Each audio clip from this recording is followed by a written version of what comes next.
You guys know me, I've been on the constant pursuit of linking these knuckle-headed morons with demonic activity. We've also been connecting those dots to sleep paralysis, and we're finding out that alien activity and sleep paralysis and demonic activity all goes hand in hand. But here's my favorite story of all time that links it all together. What follows is the case of Bill D's experience that took place in Christmas, Florida in 1976. His abduction started out typically late at night in bed. Earlier in the evening, he saw some anomalous lights through the living room window over a forest north of his house. He assumed it was a police helicopter searching for drug runners or something. Whatever it was, it agitated his dogs for several hours thereafter. He eventually went to bed. He was lying in bed, kept wide awake by the barking dogs when paralysis set in. He was unable to cry out. He could see nothing but a whitish gray like a mist or a fog. Although he sensed someone or something was in his room. His wife didn't awaken. The next thing he knew, he was being levitated above his bed. He then had the sensation he was being suspended by what felt like a pole inserted into his rectum. By this time, he was alive with terror, but couldn't scream.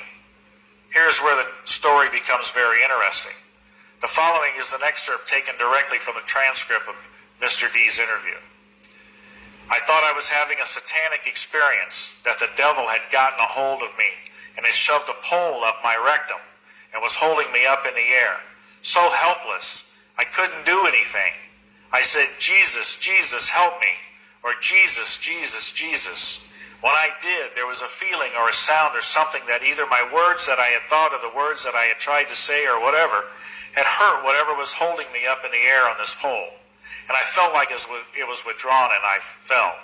I hit the bed because it was like I was thrown back in the bed. I really can't tell, but when I did, my wife woke up and asked why I was jumping on the bed.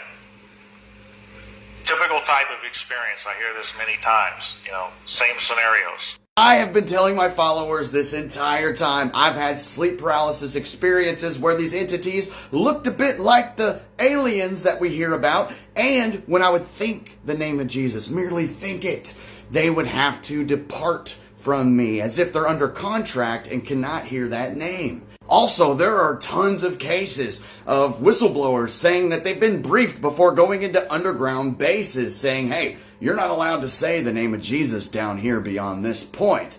Is this story unique, or are there more cases where the name of Jesus has driven these things away? Let's hear from the reporter himself. We had never heard of a case of anybody stopping an experience. All the researchers, the top researchers, were saying that this could not be done. You couldn't stop an abduction experience. They had no record of it. So here I am with a case where a guy says he called out in the name of Jesus and stopped an experience. Was this one case unusual? But I knew I had something powerful. When God showed me to go back and look at this video, I knew this was something unique. And if I could confirm that it wasn't just unique in that one case, then this could be absolutely huge in the UFO community. I contacted these top researchers in the country. I said, guys, I've got a case here. I don't know what to make of it. I shared them the case. Each time I did, they asked, can we go off the record? I said, sure. I can't tell you their names, but I can tell you what they said. Each one of them said, yes, sir, we've come across cases like this ourselves, where they've been able to stop it using prayer or Jesus' name. I said, excuse me, how come we have never seen this documented? You're telling us otherwise, that it can't be done, it can't be stopped. First answer they usually gave us, we didn't know what to make of it. I would have been fine with that. The second answer is what puzzled me and got me kind of angry. Because it was that one that I want you to hear for sure. They said we couldn't go there because it might affect our credibility in the realm. Do I hear cover-up? Did I mention government? No, I didn't. What I'm telling you is there's a cover-up about this information, and has been,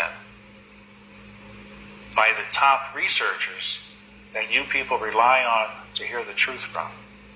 Well, given all the sightings recently, and of course the congressional hearing of verifying that these things are out there, guys, stay safe. Remember the name of Jesus is the biggest tool in fighting these entities. Get with God, y'all.